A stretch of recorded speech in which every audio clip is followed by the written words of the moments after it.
두아디라 교회의 사자에게 편지하라. 그 눈이 불꽃 같고 그 발이 빛난 주석과 같은 하나님의 아들이 이르시되, 내가 네 사업과 사랑과 믿음과 섬김과 인내를 아노니 네 나중 행위가 처음 것보다 많도다. 그러나 네게 책망할 일이 있노라. 자칭 선지자라 하는 여자 이세벨을 네가 용납하느니 그가 내 종들을 가르쳐 꾀어 행음하게 하고 우상의 제물을 먹게 하는도다. 또 내가 그에게 회개할 기회를 주었으되 자기의 음행을 회개하고자 하지 아니하는도다. 볼지어다 내가 그를 침상에 던질 터이요 또 그와 더불어 간음하는 자들도 만일 그의 행위를 회개하지 아니하면 큰 환난 가운데에 던지고, 또 내가 사망으로 그의 자녀를 죽이리니 모든 교회가 나는 사람의 뜻과 마음을 살피는 자인 줄 알지라. 내가 너희 각 사람의 행위대로 갚아주리라. 두아디라에 남아있어 이 교훈을 받지 아니하고 소위 사탄의 깊은 것을 알지 못하는 너희에게 말하노니 다른 짐으로 너희에게 지울 것은 없노라. 다만 너희에게 있는 것을 내가 올 때까지 굳게 잡으라. 이기는 자와 끝까지 내 일을 지키는 그에게 만국을 다스리는 권세를 주리니 그가 철장을 가지고 그들을 다스려 질그릇 깨트리는 것과 같이 하리라. 나도 내 아버지께 받은 것이 그러하니라. 내가 또 그에게 새벽별을 주리라. 귀 있는 자는 성령이 교회들에게 하시는 말씀을 들을지어다. 할렐루야. 오늘도 말씀 안에서 주님의 음성을 통해 믿음의 삶을 결단하는 복된 한 날 되시길 소망합니다. 오늘은 소아시아 7교회 중 4번째인 두아디라 교회에게 주시는 말씀을 통해 은혜를 나누고자 합니다. 우선 두아디라 교회에게 예수님은 광명한 빛처럼 빛나는 분으로 자신을 소개합니다. 18절입니다. 두아디라 교회의 사자에게 편지하라. 그 눈이 불꽃 같고 그 발이 빛난 주석과 같은 하나님의 아들이 이르시되. 눈이 불꽃 같고 발이 빛난 주석 같다고 표현하셨는데요. 이 당시 두아디라에는 섬유나 염색 산업 등 여러 종류의 상업조합이 있었는데 특히 청동 세공업자 조합이 가장 핵심적인 조직이었습니다. 청동은 군대의 무기에 주로 사용되는데 예수님의 발이 청동으로 되었다는 것은 마치 군대가 적군을 짓밟으며 진격하듯 예수님께서 파괴력을 가진 심판주로서의 모습을 나타내신다는 표현인 것입니다. 또한 예수님 자신을 하나님의 아들이라고 표현했는데 이는 요한계시록에 딱 한 번 나오는 표현입니다. 이 표현을 굳이 두아디라 교회에만 사용하신 것은 아마도 두아디라에서 주로 섬기던 제우스의 아들 아폴로와 대조하기 위한 것으로 보입니다. 당시 황제들은 자신을 아폴로와 연결해 스스로를 신격화했습니다. 따라서 예수님께서 두아디라 교회에만 하나님의 아들이라는 표현을 하신 것은 참 신은 하나님이시며 참 신의 아들은 아폴로나 황제가 아니라 예수님이라는 의미를 강조하기 위함인 것입니다. 예수님은 이어서 두아디라 교회를 향한 칭찬의 말씀을 전합니다. 19절입니다. 내가 내 사업과 사랑과 믿음과 섬김과 인내를 아노니 내 나중 행위가 처음 것보다 많도다. 여기서 사업이라는 말은 행위로 이해하는 것이 보다 자연스러운 번역인데요. 예수님은 두아디라 교회가 계속 성장하고 잘 세워지고 있음을 칭찬하십니다. 처음보다 사역도 활발하게 일어나고 믿음도 자라났으며 섬김과 인내로 신앙생활 잘했다고 말씀합니다. 그런데 아주 치명적인 문제가 하나 있었습니다. 20절에 나오는데요. 그러나 내게 책망할 일이 있노라. 자칭 선지자라 하는 여자 이세벨을 내가 용납함이니 그가 내 종들을 가르쳐 꾀어 행음하게 하고 우상의 제물을 먹게 하는도다.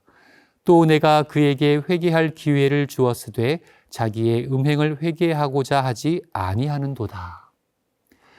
과거 아합 왕의 아내인 이세벨이 바알과 아세라 숭배를 이스라엘에 들여온 것처럼 한 여성 사역자가 이교적이고 음란한 종교의식을 교회에 도입한 것입니다. 심지어 깨닫게 하고 회개할 기회도 주었는데 돌이키지 않았습니다. 결국 주님은 그를 향한 심판이 있을 것을 경고하십니다. 22절입니다.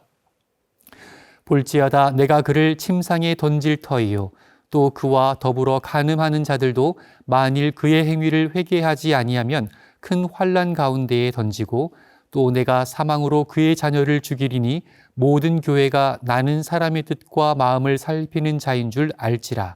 내가 너희 각 사람의 행위대로 갚아주리라. 타락한 여성 지도자와 그 타락에 동참한 이들까지 모두 심판에 임하게 될 것입니다. 이세벨과 같은 여인에 대하여는 침상에 던질 것이라고 하셨는데 이는 질병에 걸려 병상에 눕게 된다는 의미입니다. 그리고 그의 자녀들, 다시 말하면 이세벨을 추종하는 자들에게는 사망의 심판이 임한다고 말씀하십니다. 미꾸라지 한 마리가 온 웅덩이를 흐려놓는다는 말처럼 믿음과 사랑으로 잘 성장하고 있는 두아디라 교회가 이세벨과 같은 한 사람으로 인해 심각한 타락에 빠지게 되었습니다.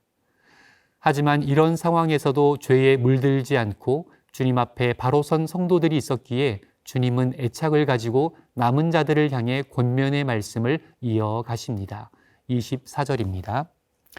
두아디라에 남아있어 이 교훈을 받지 아니하고 소위 사탄의 깊은 것을 알지 못하는 너희에게 말하노니 다른 짐으로 너희에게 지울 것은 없노라. 다만 너희에게 있는 것을 내가 올 때까지 굳게 잡으라. 예수님께서는 이세벨과 같은 사람을 가리켜 사탄이라 지칭하며 그 정체성을 명확하게 하십니다. 그리고 우상숭배와 음란의 행위에 가담하지 않은 성도들을 향해 지금까지 잘하고 있으며 계속해서 그렇게 변치 말기를 당부하십니다. 그리고 끝까지 물들지 않고 신앙의 정절을 지킨 이들에게 주시는 상급을 소개함으로 믿음의 성도들에게 소망을 불어넣어 주십니다. 26절입니다. 이기는 자와 끝까지 내 일을 지키는 그에게 만국을 다스리는 권세를 주리니 그가 철장을 가지고 그들을 다스려 질그릇 깨뜨리는 것과 같이 하리라. 나도 내 아버지께 받은 것이 그러하니라. 내가 또 그에게 새벽별을 주리라. 하나님을 대적하는 자들은 쇠막대기로 질그릇을 부수듯 할 것이며 이기는 자에게는 만국을 다스리는 권세를 주실 것이라 약속하십니다. 오직 예수 그리스도에게만 복종하는 성도들만이 메시아의 통치에 참여하게 될 것입니다. 사랑하는 성도 여러분, 우리 주님 다시 오셔서 만국을 심판하시기까지는 교회마다 크고 작은 이세벨들이 교회의 정체성을 흔들려고 할 것입니다. 그리고 나 또한 그 이세벨의 죄에 물들 수 있다는 사실을 기억하며 날마다 깨어 기도하고 언제나 말씀 붙들고 살아가시길 소망합니다. 성령님이 내 중심 가운데 임재하지 않으시면, 성령께서 우리 삶을 인도하지 않으시면 우리는 언제든 분별을 잃고 미혹되기 쉬운 존재들입니다. 날마다 성령의 인도함을 받는 겸손함으로 죄를 이기고 승리하시길 주님의 이름으로 축복합니다. 함께 기도하겠습니다. 사랑의 하나님 아버지, 오늘 하루도 말씀을 통하여 하루의 삶을 빛으로 조명받게 하시고 그리고 말씀을 따라 죄에 대하여 분별하며 승리할 수 있도록 소망 주심에 감사합니다. 이 험한 세상, 유혹이 많은 세상 가운데 좌로나 우로나 치우치지 아니하고 언제나 성령님과 동행함으로 분별하며 승리하는 삶을 살게 하여 주옵소서. 그렇게 우리 한나를 주님 손에 맡겨드리오니 빛 가운데로 인도하시기를 간절히 소망하오며 모든 말씀 예수님의 이름으로 기도드립니다. 아멘.